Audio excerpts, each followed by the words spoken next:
drove a locomotive both far and near, accompanied by a monkey who would sit on a stool, watching everything the engineer would move.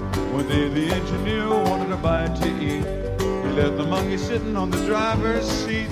The monkey pulled the throttle, locomotive jumped the gun, and did 90 miles an hour down the main line run. Big locomotive right on time. Big locomotive coming down the line. Big locomotive number 99 left the engineer with a worried mind.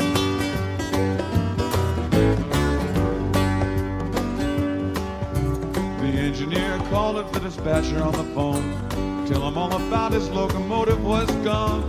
Get on the wire, switch operator to right, 'cause the monkey's got the main line sewed up tight.